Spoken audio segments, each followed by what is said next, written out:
podemos ir arrancando, igual nada, si se suman algunas personas más, las vamos aceptando después.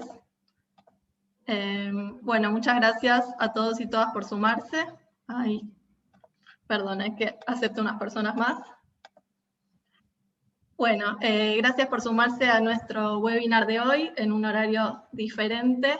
Siempre los hacemos un poquito más temprano, pero bueno, vamos a ver cómo resulta este otro horario también. El webinar de hoy es sobre estereotipos de género en la escuela.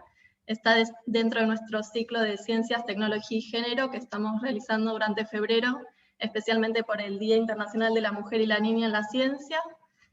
Para los que no conocen a CROW o es la primera vez que se suman a uno de nuestros webinars, les cuento que somos una ONG que tiene como misión lograr la igualdad de oportunidades laborales para todas las personas y bueno, venimos desarrollando estos ciclos de webinars desde el principio de la pandemia, invitando a diferentes personas y organizaciones para visibilizar desigualdades de género en diferentes ámbitos y pensar en qué se puede hacer para revertirlas y bueno, también con esta idea como de debatir e intercambiar. Hoy nos acompañan Eugenia Larrarte, que es licenciada en Comunicación Social, especializada en la gestión de proyectos culturales y actualmente maestranda en Antropología. Es apasionada por los procesos de enseñanza y aprendizaje, forma parte de Aula Abierta, una organización en la que se dedica a la coordinación académica, pedagógica de los programas educativos y a la comunicación institucional. Y también nos acompaña Andrea Urbas, que es licenciada en Psicología, directora y una de las socias fundadoras de la Asociación Chicos.net, organización dedicada a los derechos de la niñez en los entornos digitales y el impacto de las tecnologías en la infancia y adolescencia. Dirige la diplomatura Educar en la Cultura Digital y participa en diversos programas educativos vinculados a la temática. Y también está Georgina Stico, que si vienen a nuestros webinars, si ya vinieron antes ya la conocen, es la directora y cofundadora de Grow. Y también nos acompaña Tamara, que es una artista visual que va a estar haciendo la cosecha visual de lo que vayamos conversando. Bueno, cualquier duda, consulta, comentario que tengan, lo pueden dejar por el chat, que lo vamos a ir recuperando. Y también estamos grabando el encuentro, así que después se los mandamos por si quieren compartirlo, o si alguien se tiene que ir antes, lo puede terminar de ver. Y bueno, creo que no me olvido de nada, pero va a empezar ahora Andrea, cuando quieras.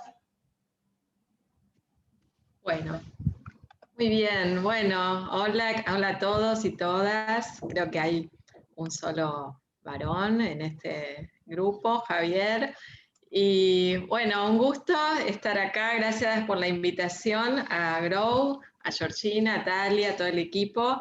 Y bueno, acá estamos entonces con Eugenia y Georgina, que vamos entre las tres a contarles un poco de esta investigación, de este tema que a nosotras siempre nos interesa trabajar, que tiene que ver con infancias, con tecnologías, con derechos, ¿no? Y cómo la educación también va moldeando, va influyendo en esos futuros, ¿no? En el futuro de las chicas y los chicos, y por eso hicimos este estudio que se llamó Infancias y Adolescencias en la Era Digital, un análisis de los sesgos de género en el aula y sus implicancias en las elecciones futuras en las áreas STEM. Bueno, para los que les llama la atención esto de las áreas STEM, son las áreas que tienen que ver con la tecnología, con la ciencia, con la ingeniería, con las matemáticas, ¿no? Y es justamente en esas áreas donde todos los estudios y todas las percepciones nos llevan a ver que hay una baja cantidad de mujeres, ¿no? en esos ámbitos. Entonces, desde nuestras organizaciones, que siempre trabajamos junto con docentes en educación, se nos ocurrió hacer una consulta, ¿no es cierto?, aprovechando que hace ya 4 años que venimos realizando la diplomatura de Educar en la Cultura Digital, junto con Aula Abierta, un espacio donde trabajamos durante todo un ciclo de encuentros sobre el impacto de las nuevas tecnologías y de los medios digitales en la infancia y en la adolescencia, y todas las vertientes, todas las aristas que tiene ese impacto, ese encuentro, y cómo trabajar desde la escuela, ¿no es cierto?, para generar una mirada crítica, una mirada reflexiva de los chicos y de las familias sobre cómo se mueven en los entornos digitales. Entonces, desde ese contexto, invitamos también a Grow con su perspectiva de género, con su trabajo en el tema de género. Y bueno, hicimos una consulta que fue respondida por más de 900 docentes, 927 docentes de todo, no solo de nuestro país, mayoría de nuestro país, de Argentina, pero también docentes de otros países de la región, de otras localidades. Y bueno, y en esa consulta justamente lo que quisimos, teníamos como cierta hipótesis de que todavía existen sesgos de género, ¿no?, en la educación, de que cuando educamos, cuando estamos frente a un aula, cuando interactuamos con los chicos y las chicas, hay ciertas percepciones, ciertos prejuicios o cuestiones que uno trae, ¿no es cierto?, de la propia cultura y del desarrollo que va ejerciendo, que también van afectando las trayectorias, ¿no?, los estímulos que les vamos brindando desde pequeños a los chicos, desde el nivel inicial, y cómo estos estímulos también después van moldeando esas infancias, y bueno, y esto va también después impactando en lo que es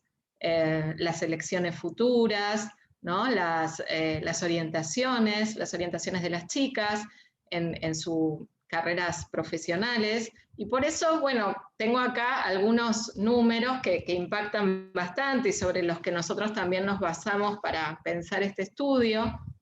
Por ejemplo, en Argentina, menos del 20% de la matrícula de las carreras informáticas son mujeres, y representan algo más del 17% en la carrera de Ciencias de la Computación de Ciencias Exactas. Estos son datos del Departamento de Computación de la Facultad de Ciencias Exactas. O que solo el 25% de las adolescentes menores de 24 años expresó tener la intención de estudiar o estar estudiando carreras de tecnología.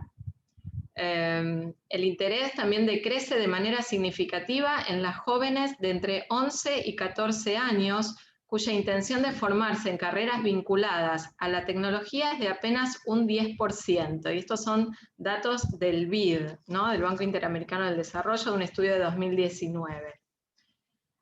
O sea que apenas un 33% de mujeres estudiantes de las carreras vinculadas a ciencia, tecnología, ingeniería y matemática.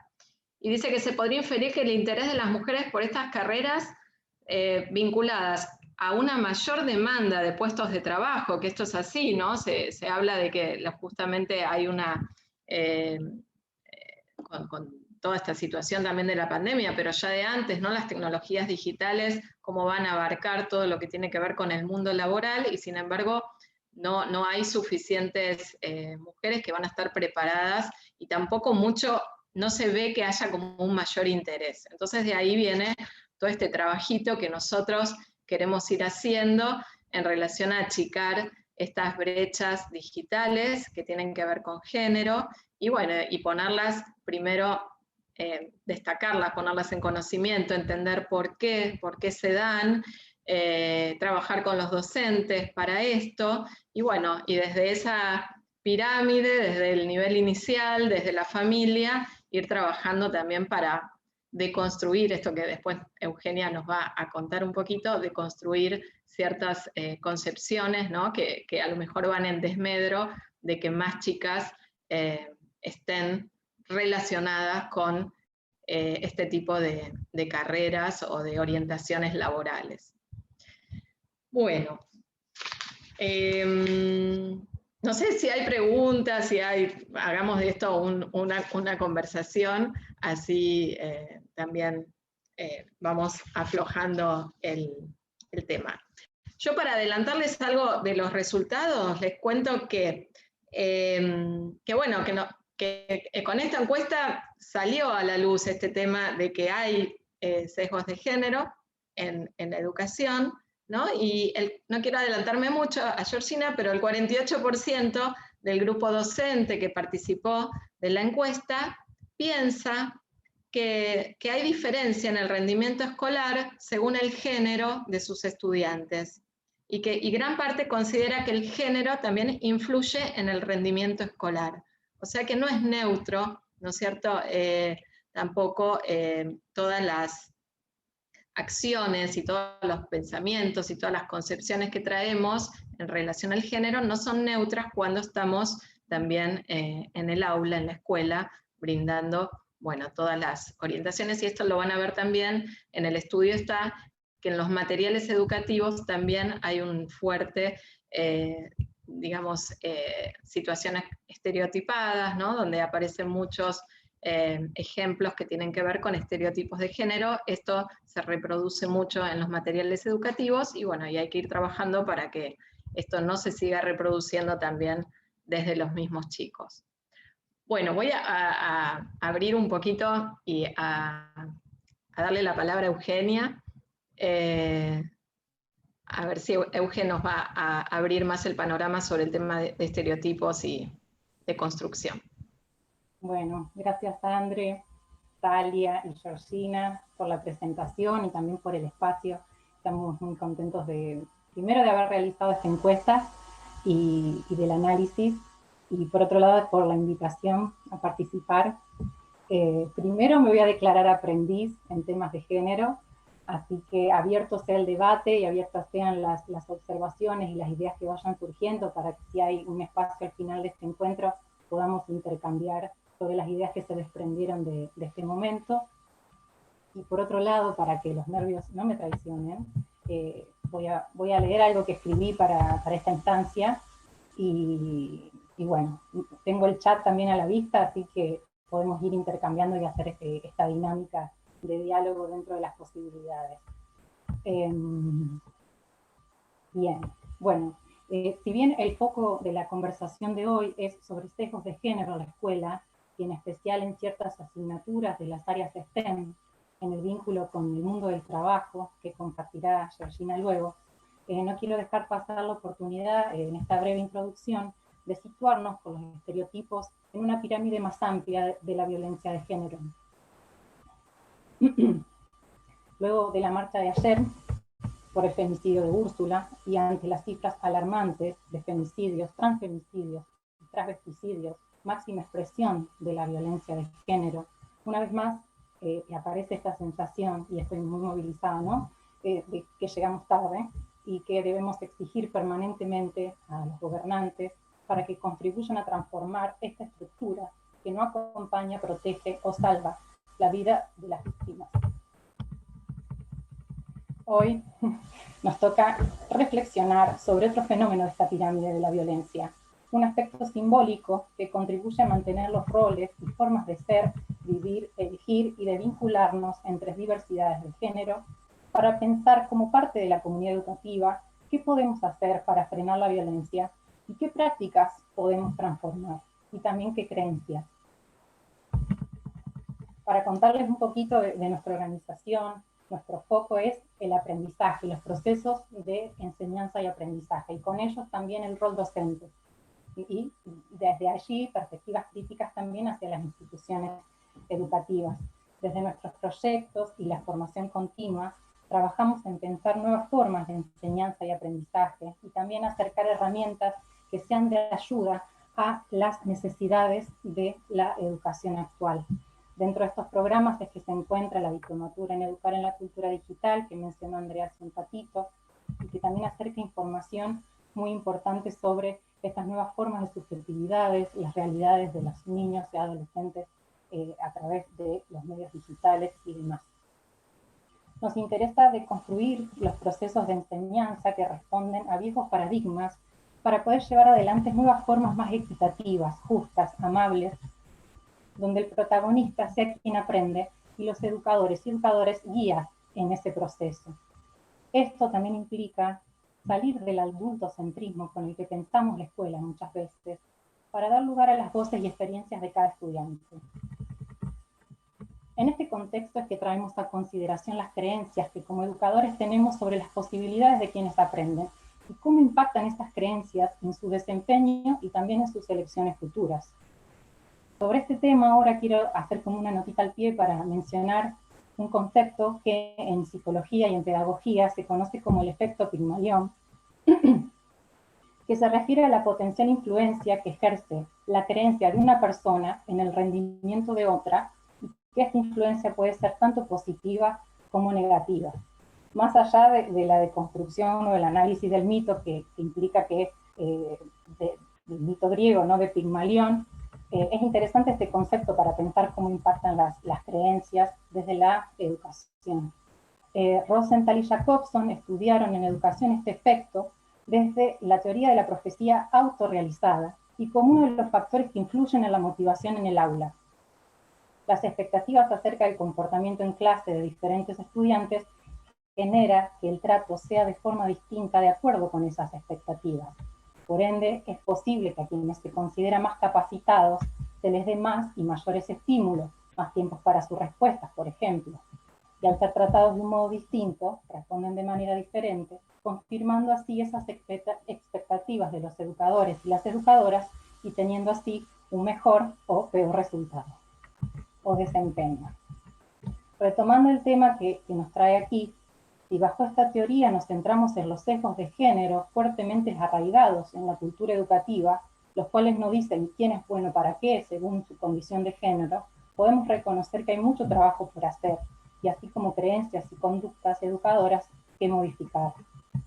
Les invito a pensar ahora cómo impactan en las dinámicas de las distintas asignaturas estos roles y capacidades que se naturalizan, pero que son construcciones culturales, es decir, lo que una niña debería o no debería ser, cómo debería comportarse, moverse, expresarse, cómo debería ser su estética, sus emocionalidades, sus formas de vincularse. Aparece en la encuesta y en otros ámbitos educativos la niña quieta, pasiva, sumisa, amable, tímida, responsable, buena, cuidadosa. Por otro lado, el hombre activo, extrovertido, ágil, fuerte, irreverente, etcétera, etcétera. Y las infancias trans invisibilizadas ante una construcción de lo normal, lo natural, que es binaria y es patriarcal, dejando por fuera muchas realidades. Esta educación estereotipada nos disciplina hacia ciertos lugares establecidos y nos va preparando para una vida adulta que organiza la división social del trabajo del mismo modo. ¿Qué sectores y actividades productivas son oportunidades para las mujeres? ¿Cuáles realizan mayormente los hombres y qué lugares ocupan en estas actividades? ¿Y qué oportunidades laborales existen para las identidades no binarias, trans y travestis? Estas construcciones culturales estereotipadas generan mucho daño, nos alejan de una experiencia real y equitativa de aprendizaje. Y en este sentido, nuestra responsabilidad como educadores es pensar qué estereotipos de género persisten, cómo se dinamizan en el aula, cómo operan en las instituciones educativas. Es un buen primer paso para comenzar a reconstruir la educación, para que las infancias sean libres y los procesos de enseñanza y aprendizaje sean equitativos y generen oportunidades de igual manera, independientemente de la condición de género de cada ser humano. Por eso es que me parece muy importante esta aproximación en esta primera encuesta que realizamos junto a Growich y Cosnet, que buscó generar reflexión en quienes respondieron e información sobre sesgos de género en el aula y en particular en las asignaturas vinculadas a las áreas STEM, aunque también se arrojaron datos muy interesantes en las materias de arte y también de educación física. La encuesta también resignifica, después de esta experiencia del año pasado y la presente con la pandemia, en donde pudimos conocer y se hizo muy popular la necesidad de políticas que reduzcan las brechas digitales, dentro de las cuales la brecha de género toma nuevas dimensiones virtuales y reales. Para aportar a la conversación, me gustaría compartir algunas ideas a modo de disparadores y ante las cuales, si quieren, pueden realizar también aportes aquí en el chat.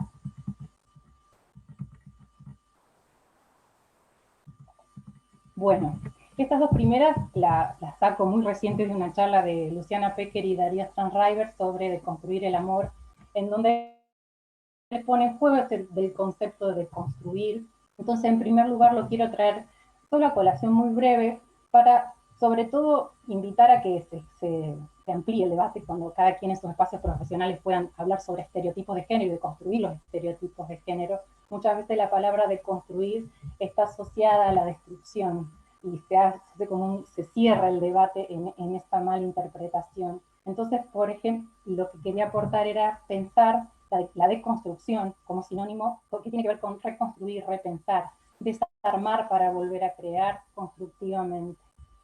El segundo lugar, hacer foco en la naturalización de los roles de género que persiste y que se evidenció en la encuesta. En este sentido, me gustaría poner algunos ejemplos que suceden en el aula y que también permiten jugar un poco con estas dimensiones, lo natural y lo cultural, aunque podríamos pensar que todo es cultural, pero por ejemplo, y también acá ingresa otro factor que es interesante pensar en esto de el desempeño en relación a las emocionalidades que generan estas creencias y las oportunidades. Por ejemplo, sentir vergüenza en situaciones sociales es una reacción psicológica, biológica, natural para preservarnos. Los motivos por los que una niña se sienta avergonzada de expresarse en voz alta ante un curso, cuando es silenciada por sus compañeros varones, es cultural y responde a una condición de género. Sentir angustia o tristeza ante una situación dolorosa y llorar es una respuesta natural y el llanto tiene una función saludable. Que no le permitamos a los niños y adolescentes mostrarse vulnerables y llorar porque los hombres no lloran es cultural. Es natural también que cometamos errores en los procesos de aprendizaje, que nos equivoquemos al experimentar formas posibles y necesarias, por ejemplo, en el método científico cuando queremos probar una hipótesis. Que el sistema educativo desvalorice el error, lo anule, lo descalifique, y que tengamos tanto miedo a equivocarnos y esas exigencias bajo las cuales pensamos, si me equivoco no soy buena para esto, es una construcción cultural. Y podríamos seguir con otros ejemplos. Lo bueno de estas construcciones es que podemos transformarlas al evidenciarlas. En relación al concepto de naturalizar, también los invito a que pensemos cuál es el sentido de naturalizar. ¿Qué sostiene esa naturalización? ¿Qué reproduce? ¿A qué le es funcional?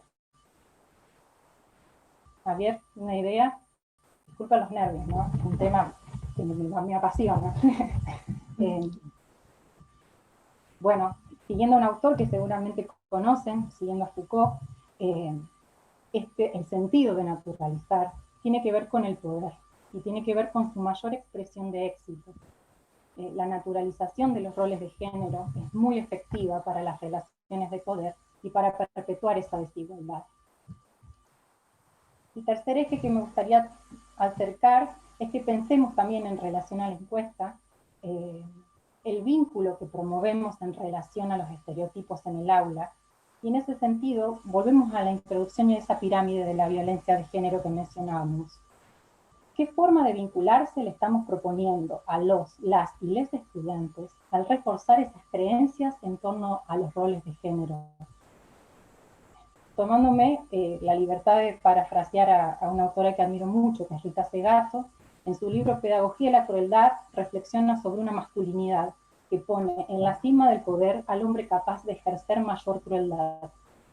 Los estereotipos de género responden a esta lógica y nos llevan a la necesidad de fomentar nuevas masculinidades que sean capaces de ternura, de cuidado, de expresar sus emociones, que no sea una exigencia esta crueldad para ser en el mundo. Para finalizar, quiero invitarles a que anoten, si se les viene a la mente alguna frase de sus infancias, que aún siga resonando en el presente, y también que nos cuenten si creen que marcó sus decisiones futuras. Pensemos, algo que nos dijo algún educador o educadora que en su momento generó un impacto y que aún con el tiempo lo recordamos. Yo la mía, yo la tengo anotada. A ver si tienen un ratito y compartimos. Lo que pueden hacer, si querés, Euge, es que mientras las piensan y la anotan para compartirla, yo les voy mostrando los datos que nos dio la encuesta y al final terminamos con como con esta actividad que vos propones. Bueno, Me la tengo súper presente también. Bueno, si querés, ¿termino? Vale, sí. Bueno. La frase que yo anoté, que fue de una, no vamos a decir nombre, no vamos a escrachar a nadie, pero bueno, fue una frase que me dijeron a los 14 años en un momento de mucho entusiasmo, en una actividad de la Feria de Ciencias, y fue: nadie es imprescindible, ¿no? Como para cerrar ahí el momento de participación que estaba teniendo. Sí, ¿no? Y me hace pensar con el tiempo esta frase, que desde nuestro rol de educadores podemos tanto encender esa llama, avivar el deseo por aprender, pero también podemos apagarla a partir de ciertas creencias que tienen trasfondos morales y a veces otros miedos que proyectamos y que urge deconstruir. La escuela no puede prescindir de nadie, lo diferente, lo diverso nos vuelve mejores y tenemos derecho a hacerlo. Por otro lado, de cuánta creatividad y talento se está perdiendo la humanidad al excluir a gran parte de ella. En un mundo que está en crisis climática, económica, afectiva, podemos salir de esos lugares que nos definieron y ayudar a otras personas a que no caigan en una norma que nos condicione en una vida futura. Más allá de estas circunstancias complejas en las que nos encontramos, cada comienzo de clases virtuales o presenciales es una oportunidad para transformar la educación con equidad de género. Para cerrar ahora sí, y no me extiendo más, cuando conversábamos en la otra reunión sobre la diferencia entre estos conceptos, entre sesgo y estereotipo, Georgina dijo algo que me quedó resonando y me parece muy interesante, y mencionó que el sesgo es el estereotipo puesto en acción. Me parece central esto porque es una oportunidad para que antes de ejercer ese acto de discriminación basado en un preconcepto, en una creencia de género, de clase o racista, es decir, una idea preconcebida sobre quién es bueno para qué, tenemos la posibilidad de reflexionar, de hacer consciente esa idea y de no generar una acción discriminatoria en donde se segregue o limite la existencia con la acción o la palabra. Gracias. Ahí terminé. Dale, buenísimo, Euge, te entiendo también la emoción en este momento y sobre todo el repensar el rol docente, ¿no?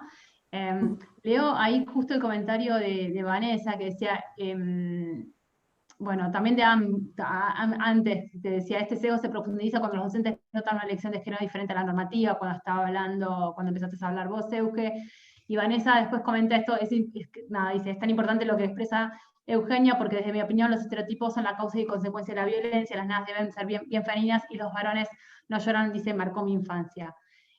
Voy a compartir mi pantalla, porque va a resultar más fácil como para ver juntas y juntos estos resultados de la encuesta que hicimos. Y que bueno, sí, evidentemente nosotros estábamos buscando algo, ¿no? Teníamos nuestra propia hipótesis, y nuestra hipótesis tenía que ver con esto, cómo los sesgos de las personas adultas pueden modifican e impactan en la percepción que se tiene de los chicos y las chicas, ¿no? Este efecto Pigmalión, como vos traías, Euge. El marco, como les contamos, fue la diplomatura en la cultura digital, donde los docentes que contestaron fueron docentes de todos los niveles, de nivel primario, nivel inicial, primario y secundario. Y básicamente las preguntas iban dirigidas así. Ellos encontraban que había diferencias en el desempeño académico de los chicos y las chicas, en función del nivel educativo que ellos enseñaban, en qué materias las veían y a qué pensaban que se debía esa diferencia, ¿no? Estas eran las preguntas. En este marco, como les contó Andre, que les tiró ahí la primicia, el 48% de los docentes indicaron encontrar alguna diferencia en el desempeño académico de los chicos y las chicas en función de su género. Si podemos ver el vaso medio lleno, en el sentido de decir, bueno, el 52 no lo vio, ¿no? O por lo menos no lo expresó a través de la encuesta, sino que expresó que les parecía que era igual en el desempeño de los chicos y las chicas en las distintas materias, pero un 48% dijo que sí, ¿no? Lo interesante es que encontramos esta relación, como mucho consenso en algunas materias sobre, bueno, qué es o cuáles son las materias en las cuales se espera que las chicas sean buenas y cuáles son las materias en que se espera que los chicos sean buenos, ¿no? Hubo un gran consenso en relación a estos temas. Y obviamente tenía que ver con las materias que lo ponemos y nombramos las materias duras, que tienen que ver con las materias de las ciencias, porque acá también vemos que hay otro tipo de sesgos, y que cuando hablamos de STEM hay que tenerlo en cuenta. Es decir, ya de por sí, todo lo que tenga que ver con ciencia, con tecnología, con ingeniería, con las matemáticas, son asignaturas que en general se las piensa como materias difíciles, como materias duras, y que hoy en día todavía las referimos en ese momento. Entonces ahí hay un primer sesgo que deja de por sí fuera a un montón de gente, sean varones, sean mujeres, que no se sienten tan inteligentes como ahora para abordarlas, y aparte también hay un sesgo de género que como sería otra nueva, un nuevo estereotipo en realidad, que se pone en acción en este caso, que tiene que ver con aquello que las chicas y los chicos deben hacer, ¿no? Y que tienen que ver con esas asignaturas también. Entonces vemos que hay como una doble barrera. En cuanto, si este 48%, si lo dividimos en cuanto a nivel, encontramos, fíjense que es bastante parejo, es decir, un nivel inicial que es el único nivel donde fue un poquito más bajo, donde los docentes solamente el 43% indicaban que había una diferencia, pero tanto después en la primaria y en el secundario se sostenía este 48-49% que les comentábamos. Lo que nosotros hicimos fue, para analizar los datos, tratar de analizar también este nivel de consenso. Entonces decíamos, si el 90% de los docentes que dice que hay un sesgo, coincide en el número de la materia en la cual las mujeres o los varones son buenos, entendemos que hay un sesgo fuerte, ¿no? Es un sesgo que es muy duro, si va a ser muy difícil, o necesitamos mucho trabajo para tratar de construirlo, como es la propuesta tanto de Andrea y Euge como planteaban, ¿no? Frente a otros sesgos que quizás son más leves porque lo encontramos en menos proporción de los y las docentes. Cualquier cosa que no se entienda, por favor, vayan preguntando. En este sentido, fíjense, encontramos que hay un sesgo alto, es decir, hay un nivel de consenso entre los y las docentes que respondieron a la encuesta del 83%, ¿no? De todos los docentes que dijeron que había un sesgo, el 83% coinciden que los chicos son buenos en educación física y en tecnología. Es decir, traemos el tema de educación física, si bien no tenga que ver con STEM, porque fue muy llamativo cómo está al mismo nivel que tecnología, que todo lo que tenga que ver con la informática, con las ciencias de la computación. Y en las chicas ese mismo nivel, digamos, de sesgo se ve presente en lo que tiene que ver con lengua y arte. Es decir, parece como que fuera del libro, pero así fueron como nos dieron los datos. Un sesgo medio, es decir, que hay un nivel de consenso en los docentes entre un 67 y un 82%, fueron materias como por ahí física, en el caso de los varones, y ciencias sociales y naturales en el caso de las mujeres. Fíjense cómo, es decir, la física todavía está muy relacionada a los números, pero los números como más duros, son menos abstractos, ¿no? Porque son, es decir, por lo que estudiamos en la física, esto obviamente se da más en el nivel secundario, y en las ciencias sociales y naturales, que son como lugares más comunes donde encontramos a las mujeres en tanto en estos sesgos y en estas ideas preconcebidas que tenemos, ¿no? De la mujer como en el cuidado, con la mujer en el cuidado siempre de otros. Y en el otro también tiene que ver con nuestra historia y tiene también que ver con la naturaleza. Y un sesgo leve, que esto ya no es la primera vez que lo encontramos, esto vemos que se va a cambiar, que hay como vientos de cambio, que tiene que ver con la matemática. Este concepto donde en general no hay todavía, es decir, sí vimos que hay una mayoría de docentes que consideran que los varones son mejores en matemática, pero no es tan fuerte como hubiéramos pensado. Es decir, la tecnología vino a sacar a las matemáticas como el espacio primordial de los varones, y viene siendo un espacio donde cada vez se ve o está cambiando esto. Hay una mirada que está más abierta a entender que las chicas también pueden ser buenas en matemática, ¿no? Acá obviamente habrá que ver y hacer este análisis de qué tan nuevo es una asignatura o qué tan novedosa, qué tan innovadora para entender esta relación. En relación a educación física y tecnología, hicimos un webinar la semana pasada para entender también esta relación de por qué dos materias que son tan difíciles, donde aparte pareciera que fueran como que no se conectaron, ¿no? Donde un niño que se piensa que es bueno en educación física no se tiene que pensar que es bueno también para la tecnología. Sin embargo, encontramos que los docentes estos sesgos se encuentran solapados y tienen mucho en común. Obviamente el peso, es decir, como yo les contaba, este nivel de consenso entre los y las docentes varía de materia a materia, ¿no? Para que vean acá abierta en cómo están, En arte, y en las mujeres lo que vendría a ser arte y literatura tiene un 88, 92% de consenso, y en las ciencias naturales pasa un 70%, y en el caso de los varones vemos esta diferencia, ¿no? Lo que es tecnología es un 81%, igual que educación física, la matemática un 62% y física un 71%. Esa es como el nivel de consenso entre los docentes cuando pensamos decimos quiénes son los que mejor se desempeñan. Esa era la pregunta. Yendo al efecto que contaba Euge, nosotros preguntamos a los docentes por qué, es decir, si pensaban que los chicos y las chicas tenían más facilidades, o si pensaban también que te recibían más estímulos, y también sobre quiénes tenían más expectativas. Así que vamos a compartirles estos datos ahora. En cuanto a quiénes tienen más facilidades, obviamente coinciden en lo que ellos piensan que son las personas que además reciben mejor se desempeñan. Entonces fíjense, el verde van a ser siempre las mujeres, como las mujeres sienten, es decir, los docentes piensan que tienen mayor facilidad en el 98% en lengua y un 91% en lo que vendría a ser arte, y en el caso de los varones se ve esto como sumamente amplio en el caso de física, que el 85% piensa que tiene una facilidad, y en el caso de educación física, que es el 89%, y acá no encuentro, y acá está informática un 88%, ¿no? Fíjense qué parejo, es decir, si pensamos en quién tiene mayor facilidad, estos son los números. Interesante entender por qué educación física uno va a pensar que un varón va a tener mayor facilidad que la nena, ¿no? Es decir, desde qué lugar se concibe y se piensa esto cuando los cuerpos, sobre todo en las infancias, son tan semejantes. Es decir, ¿en qué pensamos cuando pensamos con educación física? Es algo para hablar. ¿Y en qué pensamos cuando pensamos en tecnología y en informática? ¿Por qué todavía se considera que los varones tienen esta mayor facilidad, ¿no? ¿Cuál es la justificación? Pensando todavía en un espacio docente donde son los docentes los que generan los estímulos o es el espacio donde nosotros consideramos que es la escuela donde se generan los estímulos para que los chicos no solamente aprendan, sino que aprendan a querer, aprendan a seguir incentivándose a estar más motivados.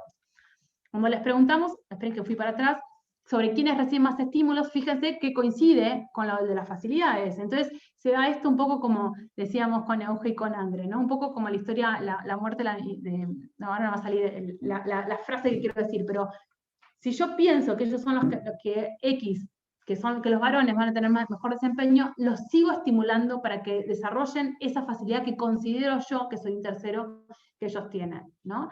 Entonces, finalmente puede ser que ellos terminen rindiendo mejor. ¿Pero por qué? Porque nosotros estamos generando los estímulos y les estamos dando las herramientas para que rindan de esa manera. Hay algo que dijo Euge, me pareció muy interesante también para retomar acá, que tiene que ver con las emociones, ¿no? La timidez, y tomarlo como reacciones naturales frente a veces al temor que tenemos. Hay un estudio de la OECD que se hizo ya hace unos cuantos años, que justamente lo que le preguntaba a los chicos y chicas de 15 años antes de ir a rendir un examen de matemática era cómo se sentían. Y lo que se encontraba justamente es que las mujeres manejaban niveles muchísimo más altos de ansiedad. Entonces, ¿por qué nosotras tenemos esos niveles más altos de ansiedad? Porque no nos estimulan lo suficiente, porque no nos consideramos lo suficientemente capaces. Y ahí está la pregunta para entender que los sesgos y los estereotipos en este caso terminan funcionando como la razón que está detrás de todo esto, ¿no? A quiénes les decimos que son capaces y quiénes decimos que justamente van a tener las habilidades suficientes para avanzar. Así que, bueno, fíjense, es decir, igual es muy interesante mostrar esto, los estímulos, qué conscientes que son también los y las docentes, decir, bueno, a quién estamos estimulando y de qué manera lo estamos haciendo, ¿no? Que coincide directamente con el gráfico anterior.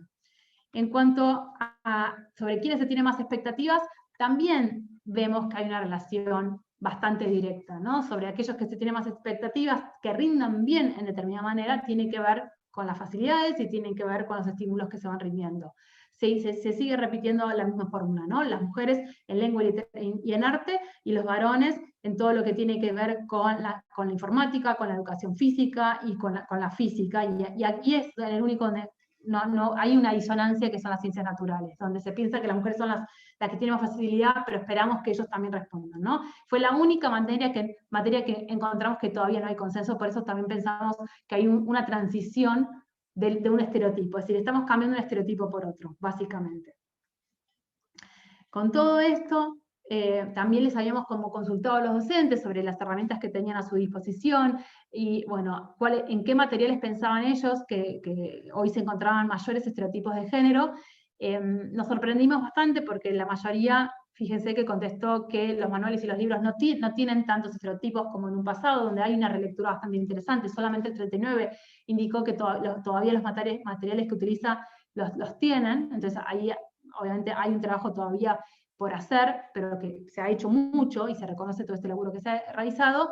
Pero si vamos al mundo de qué es lo que se consumen los chicos y las chicas, bueno, sí nombraron como las publicidades fue lo mayor nombrado, donde todavía los estereotipos, los docentes piensan y consideran que hay estereotipos de género muy fuertes que condicionan a los chicos y las chicas en cuanto a sus elecciones. ¿Por qué nos pareció tan interesante hacer esta encuesta y hacerla en los 3 niveles? Porque en general, cuando se está hablando de STEM, se está hablando de promover a que más chicas les interese estas materias, estamos apuntando a la adolescencia. Y un poco lo que nosotros queremos decir, y con el mensaje que queremos ir, tanto de ChicosNet, como de Aula Abierta, como nosotros desde Grow, es esto hay que empezarlo antes, ¿no? El problema lo tenemos desde la sala de 5, en la sala de 4, lo tenemos con las canciones que cantamos, lo tenemos con cómo les enseñamos a los chicos y qué valor le damos a las palabras. Euge, te retomo las cosas que vas diciendo porque también me resuenan como muy interesante para explicar estos datos, ¿no?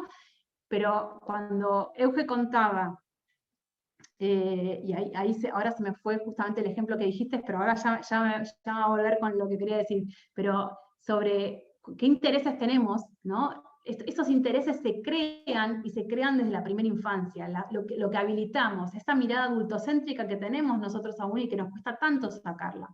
Cuando Andre trajo el dato sobre quiénes son los que finalmente terminan estudiando, no es que queremos nosotras que ahora, sí, que vaya una marea de chicos y chicas a estudiar más carreras de ciencias y tecnologías, que los necesitamos, pero creo que la pregunta que nos debemos es ¿con qué libertad lo están haciendo?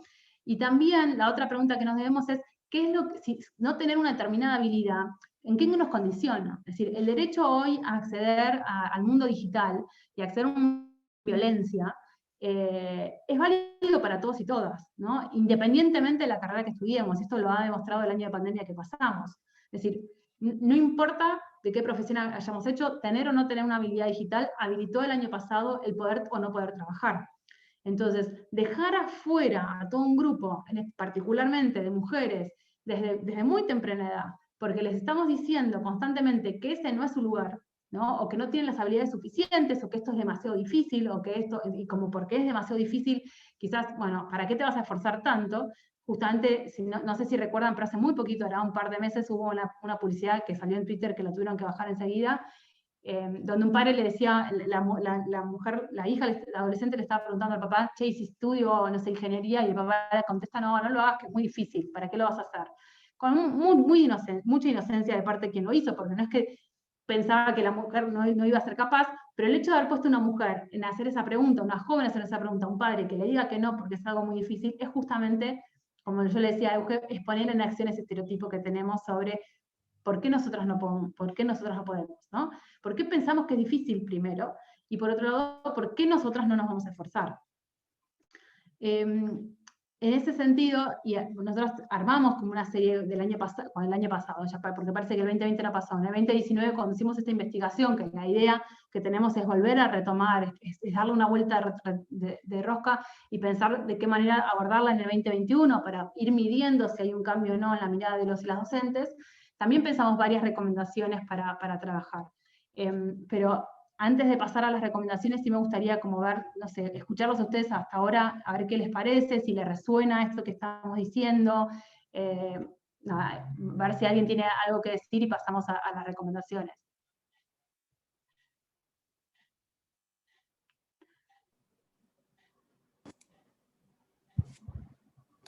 ¿Puedo hablar? Sí. Hola, ¿qué tal? Mi nombre es Ana, trabajo en el INET, en el Instituto Nacional de Educación Técnica, o sea, todo lo que es educación tecnológica, coordino la Comisión de Género. Estaba tratando de leer todo y prestar atención, me pareció súper importante el trabajo. Después lo voy a leer con más detenimiento y cualquier cosa les voy a preguntar algunas cuestiones de cómo preguntar algunas cosas. Me llamaba la atención que, pensando en las estadísticas que nosotros tenemos, en los relevamientos que nosotros hicimos, es curioso también porque en educación técnica, digamos, que todo esto que estamos hablando es multiplicado por 10, digamos. Nosotros tenemos encuestas digamos, mediciones de rendimiento, ¿no? De cómo les va a las mujeres en relación a los varones, y lo que ocurre es que a las mujeres les va mejor. O sea, si bien son muy pocas las que entran a educación técnica, por motivos que no tienen que ver con, bueno, no sé, tienen que ver con un montón de cosas, pero a lo que voy es que son poquitas, pero esas poquitas les va mejor en el rendimiento. Les va mejor, ¿qué significa? Repiten menos, abandonan menos, terminan antes, terminan más, y continúan estudiando en mayor medida que los varones. En secundaria, digamos, continúan estudiando una carrera después de secundaria. Y después se le suma que cuando cruzamos los datos con las evaluaciones de aprender, por ejemplo, también tenemos que tienen mejores rendimientos en prácticamente todos los campos, menos en matemática, ¿no? Matemática siempre es como el punto donde, que claro, además es muy importante para todas las carreras STEM.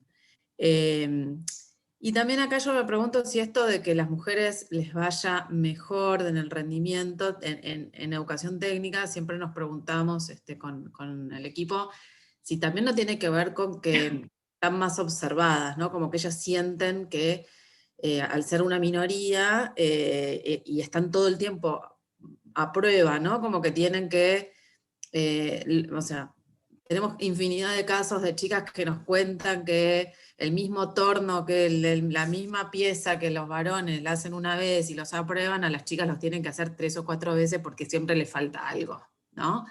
Eso pasa un montón. Entonces, claro, esa dedicación extra que le tienen que poner después hace que tengan mejor rendimiento, porque claro, o sea, hicieron una supervivencia de cada una de las materias que las transforma.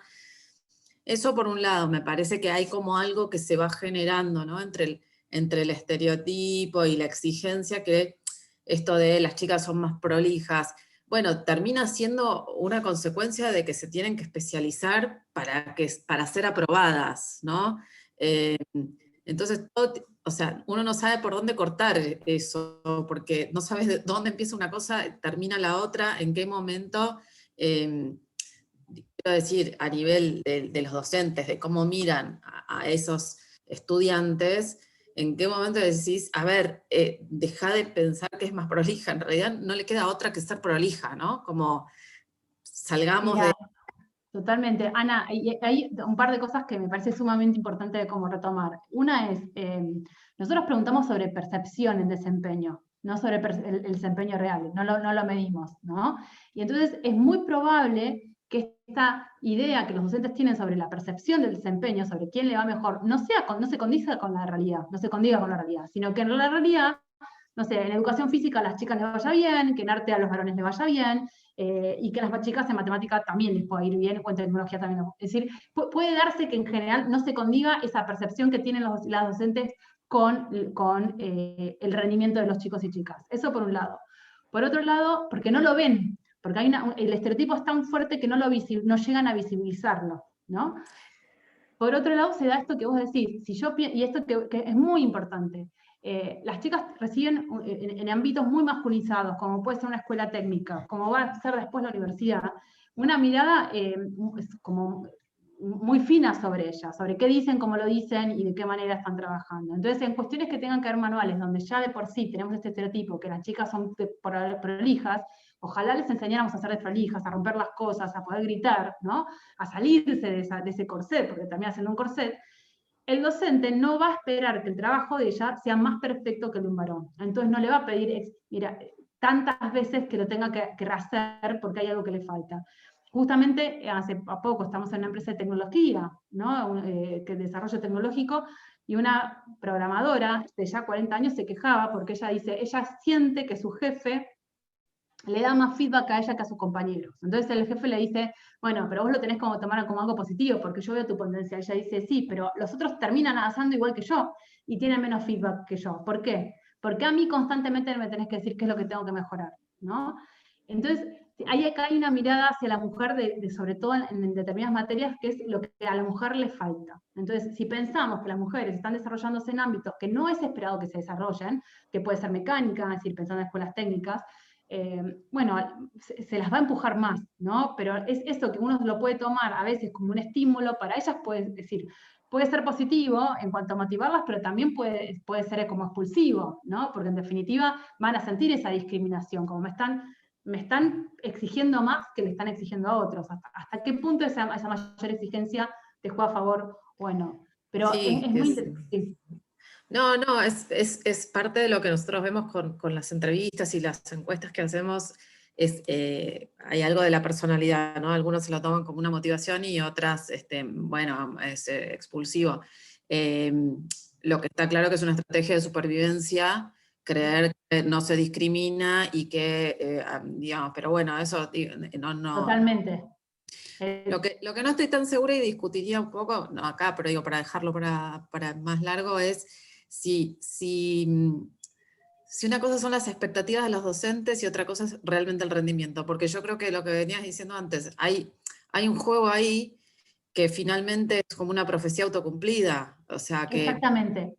en Eso es lo el que quería decir. momento de evaluar, de corregir, Sí. como estoy esperando que el varón apruebe más fácilmente, digo, todo empieza como a juzgar inconscientemente, porque yo quiero creer en la buena voluntad de un montón de docentes que lo hacen de manera totalmente inconsciente, sin demasiado realmente ponerlo a pensar, pero realmente esto de que como yo espero del varón determinada cosa, después se termina cumpliendo porque es lo que yo estoy esperando que ocurra.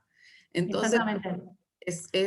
es como muy complicado dónde empezar a cortar. Y otra cosa que quería decir es que a mí hay un punto, digamos, de estas discusiones que me pone un poco, no sé, me inquieta un poco cuando decimos, ¿por qué no le vamos a exigir a las mujeres un montón de cosas, si podemos, y no sé cuánto? Y yo digo, también a veces es un poco injusto sobrecargarnos a nosotras y pedirnos a las más chicas que hagan un montón de esfuerzos y de cosas cuando después el mercado de trabajo y otros tipos de ámbitos no absorbe, digamos, no es como crear unas expectativas y ponernos a nosotras bajo esa responsabilidad de, dale, vos capacitate, dale, vos rompete el lomo, dale, vos... Y después está obturado el espacio. Entonces, ojo, tengamos cuidado, digamos, nosotras también de ser un poco, o sea, de pedir hasta algún punto en que sepamos que se puede, y pedirle a quien realmente tenemos que pedir es Sí. empresas, a los organismos, es contraten, porque si no es capacitarnos y frustrarnos, capacitarnos y frustrarnos. Mira, y hay otro tema, mira, que queríamos hacer un webinar sobre eso, pero no logramos y lo digo acá abiertamente por si alguien conoce a alguien que le parezca interesante para charlarlo, que tiene que ver con la violencia que se vive en estos espacios. La violencia que se vive en la escuela técnica, la violencia que se vive en las universidades, la violencia que se vive en los espacios de trabajo. Nosotros estamos diciéndole, es decir, por un lado, nos debemos esta charla y hacer que los docentes y las docentes puedan motivar a más chicas a que esto les guste, pero lo tenemos que motivar desde el principio, digamos, en la adolescencia ya esto es un poco más difícil, pero al mismo tiempo, a largo plazo, tenemos que construir espacios donde las chicas también se sientan incluidas, ¿no? Porque si son espacios donde las invitamos a participar, que terminan siendo para ellas espacios expulsivos, o espacios violentos, o espacios donde nada, es decir, la timidez, el no poder hablar, te dejan afuera.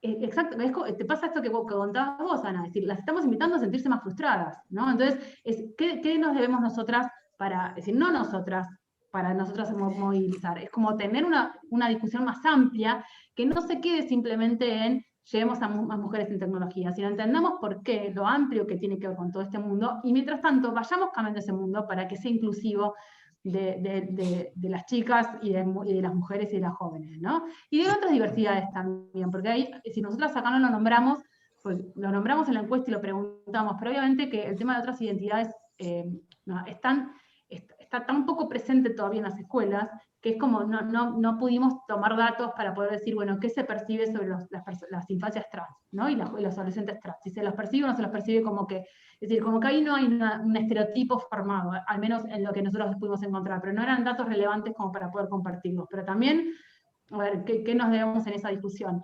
Leo algunos comentarios que fueron saliendo, ¿no? Betiana decía, ¿será que también hay una relación directa con los mandatos familiares, las motivaciones y expectativas? En los de primaria no creo que solo tengan que ver con la relación docentes y los alumnos. Yo soy profe de arte y tecnología artística y muchas veces las familias desestiman o festejan ciertos logros estereotipando absolutamente el género y nuestra tarea como docente queda dibujada. Totalmente, ¿eh? Obviamente que las familias tienen un rol acá muy importante, y es muy interesante lo que pasa también con el arte para repensar también qué le falta a los varones. Es decir, cuántos varones hay que les interesa el arte y los padres no lo fomentan, no les dan el espacio, y se sienten incómodos con eso, ¿no? Es decir, y también hay algo que nosotros decimos, la mayoría de los varones en la Argentina, de los que estudian o van a la universidad, terminan estudiando ciencias sociales. Si nosotros como docentes tampoco estamos fomentando que los chicos en ciencias sociales les vaya bien, o lengua les vaya bien, les va a ser mucho más difícil después también el terminar esa facultad, el terminar determinadas carreras, que son las que los varones terminan eligiendo, ¿no? Es también desmitificar que los varones eligen ingeniería. Es la tercera carrera elegida por los varones y es mínima el porcentaje, y sobre todo en un país como el nuestro. Entonces, bueno, ¿qué pasa con los varones?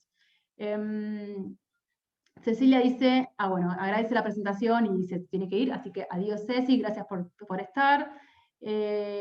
Clemi dice, bueno, Clemi Niño desde Venezuela, apenas me incorporo, bueno, está haciendo ustedes, a ver, estoy mirando. Natalia dice, yo soy egresada de una escuela técnica y cuando estudiaba en la escuela de al lado que tenía especialidad mecánica, ni siquiera había baño de mujeres. A ese punto éramos excluidas. Cuando agregaron la especialidad de computación, tuvieron que hacer baños nuevos. Aclaro que en especial mecánica eran todos varones, totalmente. Es decir, a nosotros nos pasó, yo hice la carrera de ingeniería hace 25 años atrás, teníamos baño de mujer, eso sí, pero cuando entré a trabajar no, y tenía que caminar 3 pisos, y esto era en Ciudad de Buenos Aires, no era en el medio de ningún, no sé, en ningún campo, en ningún lugar muy lejano. En Ciudad de Buenos Aires, en el centro, el edificio no tenía baño de mujeres, así que tenía que salir de mi espacio. Y esto que dice Nati es decir, es relevante, ¿no? ¿A dónde van? ¿Cómo son los espacios? ¿Dónde son los espacios de socialización? Entender qué pasa, es decir, a ver, traemos educación física, aunque esto estamos hablando de STEM, porque tiene que ver la manera en que nosotros le estamos enseñando a los varones y a las mujeres también, como cuál es su lugar en el mundo con su cuerpo, ¿no?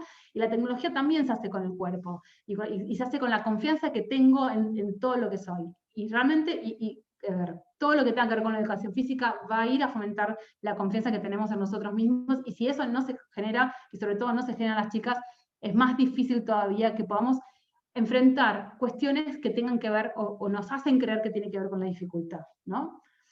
Vanessa dice, desde mi experiencia, la violencia psicológica y simbólica que no tienen la misma prensa que la violencia física están presentes en muchos actos de nuestra vida y es importantísimo trabajar en ellas. Fabiana Muñoz dice, por supuesto que se llega a la violencia porque no se reconoce el maltrato ni se naturaliza. En toda la escuela, aún más en la técnica, sobre todo en la parte práctica, también soy egresada de escuela técnica. A ver, y esto que traemos, ya se viene la hora, pero me parece que está bueno, por lo menos nos quedamos un ratito más. Es súper interesante pensar que esta violencia que hoy la estamos hablando, que se da en las escuelas técnicas y se da en las universidades también, y se da en los espacios laborales también, ninguno de estos espacios queda fuera, nos afecta, es decir, a los varones también les afecta, no es que nos afecta solamente a nosotras, y a las otras identidades les afecta más también. Simplemente es que es un tema que no se habla, que está naturalizado, que esto es así, ¿no? Y entonces, en este sentido, tenemos que aprovechar esta oportunidad de hablar y desnaturalizar estos comportamientos para que sean realmente inclusivos, no solamente de las mujeres, sino también de otras identidades que terminan siendo excluidas para poder, identidades hasta de otras orientaciones sexuales, ¿no? En muchas empresas nos ha pasado que es más difícil o es más fuerte el estereotipo o más fuerte el rechazo que se tiene a un varón gay que a una mujer. No hay varones gays ni mujeres trabajando, ¿no? Pero encontramos que hay que trabajar muchísimo más en los varones en aceptar otros tipos de masculinidades aparte de las mujeres.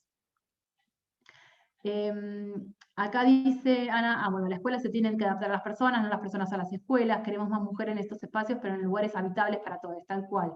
Que dice, ¿cómo se hace cuando estás en espacios que no están sensibilizados con romper los estereotipos de género? Trabajo en un colegio católico y su lema es educar a una mujer es educar a una familia. Parece del siglo pasado, ¿no? Este lema. A ver, esto es súper interesante también pensar, para aquellos que estamos en la Argentina, porque no es para todos los países, y que tenemos una ley de educación sexual integral, hay que tomarse la ley. Y la educación no es obviamente para educar a una familia, es para generar el mayor desarrollo que esa persona puede tener y que desee tener, ¿no? Obviamente, cada uno elige después su destino, pero tiene que tener las herramientas para poder elegirlo. Pero entiendo que es muy difícil. Es muy difícil romper con determinados estereotipos, es muy difícil romper con determinadas estructuras, por eso nuestras propuestas, que las van a ver después también, ahora si quieren compartimos algunas, ahora después te vamos a compartir, si querés, la ley de la ESI, para que veas cómo es en Argentina, pero que es transversal. ¿Qué significa esto? Hay ciertos mensajes que se usan, ciertos ejemplos, cuando uno está, por ejemplo, estudiando en lengua, que tiene que ver en lengua, o estoy en ciencias naturales, que tienen que ver después con estos estereotipos de género que pueden afectar otras materias, ¿no? Siempre cuento este caso en Ciudad de Buenos Aires, que hubo un cuento que se repartió en las aulas de tercer grado en el 2018, y que hablaban de es decir, era un material que se trabajaba específicamente en literatura, ¿no? Y en este caso, el cuento hablaba de una princesa que no le gustaban las matemáticas, y a los varones y al príncipe y al rey sí, entonces ella tenía que hacer todo lo que hacían ellos, porque a ellos les gustaban las matemáticas. Y fue muy interesante porque, bueno, este cuento hizo que pudiera ir a hablar con la escuela, ¿no? En tanto a tratar de entender que algo que ellos los veían los docentes como que solamente tenía que ver con literatura, que no se estaba metiendo con matemática, estaba construyendo un estereotipo que afectaba después el desarrollo de las chicas en matemáticas, directamente, ¿no? Porque le estabas diciendo que ellas no podían, que ellas no tenían esa habilidad, que solamente los varones tenían esa habilidad, y que la mujer lo único que tenía que hacer seguir. Y eso fue en Ciudad de Buenos Aires en el 2018, no estamos tan lejos, ¿no? Entonces, ¿cuánto hay todavía que romper? Por eso es tan clave empezar con la educación docente, empezar con, tenemos que poder nosotros como adultos cambiar primero, para después llevar este cambio obviamente a las escuelas y poder romperlo, ¿no? El trabajo de uno a uno es muy difícil.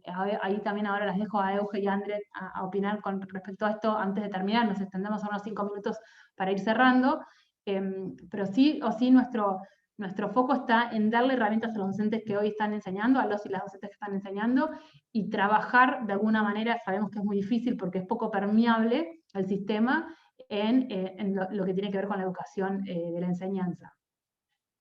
Y totalmente, como decía, está la ley, no significa que se respete y que se cumpla. Sí nos da un marco, ¿no? Que existan las leyes nos da un marco de que, bueno, de que aquellos que quieren cumplirla la pueden cumplir, y nos debemos un montón en relación a esto, a seguir como reflexionando sobre el impacto que tiene la ley, ¿no? Porque con una ley que ya no recuerdo cuántos años tiene, es del 2006, creo que ya tiene como más de 14 años, sin embargo, en el marco de esa ley se reparten muchos, como les decía, materiales a los docentes que están plagados de estereotipos y que no están reflexionados, que no están visibilizados, y que ese diálogo no se da, ¿no? Es decir, cuando estamos pensando en la actualización docente, tenemos que pensarla también en este lugar y dar esta reflexión. Ahí me callo y la dejo a André y a Euge abrir sus micrófonos. Bueno, súper rico todo. La verdad que deriva en muchas aristas, ¿no? Esta investigación, estos temas. Así un toque de color, me acordé de la película Talentos Ocultos, con el tema del baño. No sé si la vieron, pero es muy linda, la recomienda Grow, que es sobre las técnicas de la NASA, ¿no? Súper especializadas en matemáticas, en física, y bueno, y como talentos ocultos, ¿no? Como están totalmente ocultas en un mundo de varones, y realmente tienen que demostrar muy fuertemente que ellas son buenas, ¿no? Que son buenas en lo que hacen, y bueno, y esto del baño ni qué hablar, ¿no? Que tiene que recorrer grandes distancias la mujer en ese ámbito para encontrar el baño de mujeres. Y la discriminación también a veces entre las propias mujeres también, ¿no?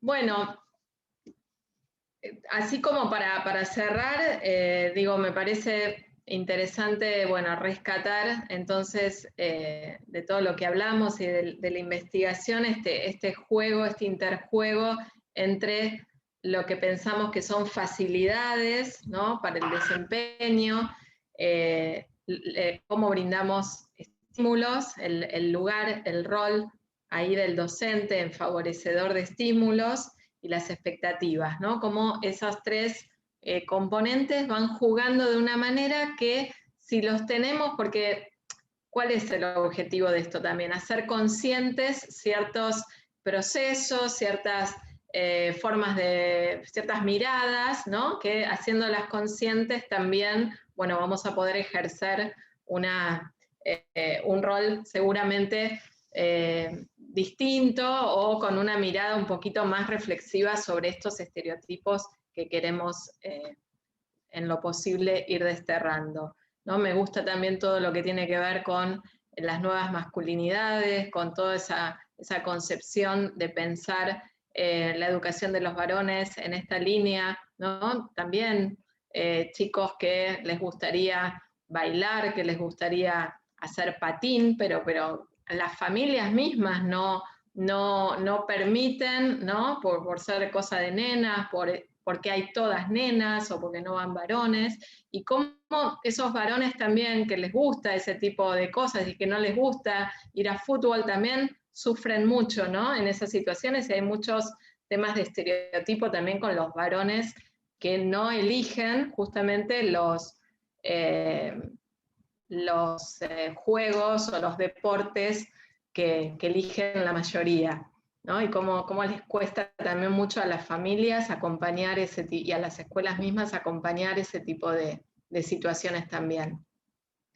Quería también volver a rescatar, que esto lo trajo Eugenia de entrada, la relación de todas estas situaciones de estereotipo con la violencia. Lo vemos también en las violencias digitales.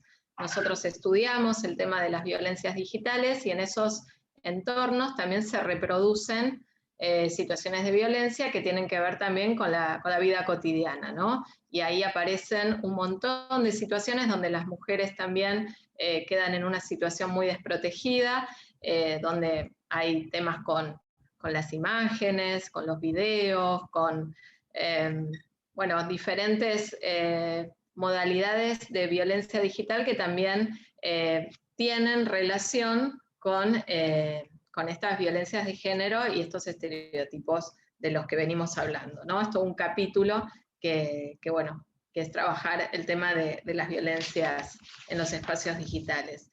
Y después, esto que traía Georgie de la ESI, ¿no es cierto? Nosotros trabajamos con esos lineamientos, ahí les pusimos tanto la ley, para los que no son de nuestro país o los que no trabajan directamente en escuelas. La verdad que la ley es un marco súper importante, la Ley de Educación Sexual Integral, para pensar estos temas, y los lineamientos educativos también nos orientan mucho en cómo trabajar este tipo de cosas para ir aportando a deconstruir todas las cuestiones que tienen que ver con estereotipos de género. Y no sé si hay alguna otra recomendación para destacar, así rápidamente. Tenemos esta, a nivel más político, ¿no?, orientar las capacitaciones docentes también a deconstruir la mirada biologicista, por la cual se asume que según el género hay determinadas facilidades. A nivel de los docentes, de esto que ya venimos hablando, desarmar esa asociación entre facilidad y recibir estímulos. Y por último, promover el rol docente que estimule a sus estudiantes a desafiarse cuando no les guste también alguna materia, ¿no? Como no ir para atrás, ¿no?, sino justamente promover también las distintas capacidades, las distintas disciplinas, con una mirada de igualdad de oportunidades, de igualdad de derechos, ¿no? Y esto va a permitir esta frase que decíamos de, bueno, poder elegir de una manera más libre, ¿no? Con mayor libertad, porque van a tener más información y más acceso a conocer qué distintas disciplinas, qué distintas capacidades pueden desarrollar absolutamente todas las personas sin distinción de género. Bueno, por mi lado, cierro con esto. Genial, André. Euge, no sé si vos querés No, decir no algo. mucho más de lo que hayan aportado. Me pareció muy interesante lo que trajo Ana a la conversación. Me hizo pensar en la condición estructural de este problema, ¿no? Cómo se ve desde los niveles primarios hasta el nivel superior y cómo se siguen viendo todos estos filtros, estas trabas que hay que superar y que continúan y trascienden los niveles educativos, como para pensarlo y también dejar abierto este interrogante para futuras investigaciones que incluyan también las realidades de los niveles superiores. Me alegró mucho que trajeran también a colación la Ley de Educación Sexual Integral, que está en el marco también en que pensamos esta encuesta. Y por otro lado, lo que mencionaba André también, ¿no? De que donde hay dificultad, no dejar de acompañar, ¿no? Para también esto, mostrar oportunidades. Y por último, pensar también, cuando trajeron el tema de la familia, también pensando lo que implica la ESI y demás, que estas cuestiones se transforman en comunidad, ¿no? Cómo empezar a generar estas reflexiones en distintos espacios que involucren a toda la comunidad educativa, a organizaciones que se vinculan con la escuela. También, ¿no? El docente muchas veces lleva el punto, el objetivo y la responsabilidad, pero pensar también en los niveles directivos, en las instituciones, en los programas, poder ampliar un poco los roles, las responsabilidades, y entre todos contribuir a que se modifique esta realidad, principalmente para que las infancias puedan ser libres, ¿no? Y como decía también en un comentario Ana, esto que la escuela pueda adaptarse a las nuevas realidades y a las nuevas necesidades evidentes, y que cambiemos de paradigma, ¿no? Que podamos abrir un poco el pensamiento y transformar la educación, que es lo que nos convoca a muchos a estos espacios. Gracias. Gracias, Geo, y todos los que están acá participando. Oh, buenísimo, gracias. Y bueno, Ana, después si querés hablamos, pero para nosotras es importante generar un espacio para reflexionar sobre a dónde estamos invitando a las chicas a sumarse, ¿eh? Me parece que esa es una discusión súper valiosa y muy, muy, muy necesaria. A ver, solamente para cerrar y contando un poco, cuando Euge hizo la pregunta sobre esta frase que más nos marcó, a mí siempre me gustaron las matemáticas, yo estudié ingeniería, pero la estudié básicamente porque me hice un test vocacional y la psicóloga me dijo que si estudiaba ingeniería me iba a convertir en un robotito, ¿no?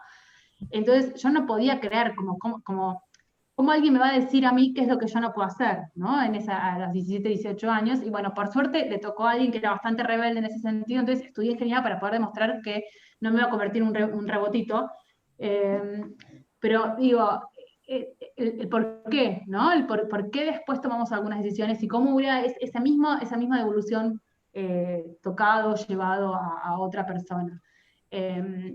Uno un poco los puntos, como les digo, hace 20 años que me recibí, imagínense, terminé la escuela en el 92, yo también fui a una escuela católica, pero bueno, era en otra época, digo, y en ese momento quizás no había sesgos de ese género en un aula donde éramos todas mujeres, donde las profesoras éramos todas mujeres, entonces nadie nos dijo que las matemáticas no eran para nosotras, es decir, pero tampoco nos estimulaban demasiado, pero no estaba eso.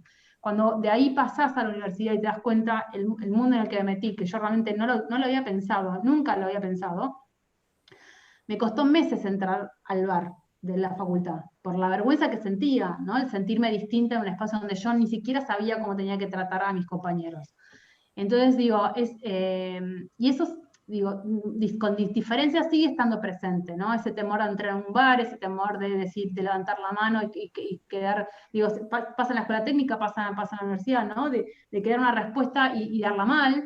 ¿Por qué? Porque te están mirando y quedas siempre muy, muy expuesta, ¿no? Entonces creo que nos debemos esa reflexión y repensar también, bueno, ¿qué es lo que se puede hacer? Con eso, ¿qué hacemos? ¿No? Pero bueno, nada, con esto cerramos. Muchísimas gracias y bueno, después les compartimos tanto la cosecha visual como la grabación, el link al estudio, el link a la ESI.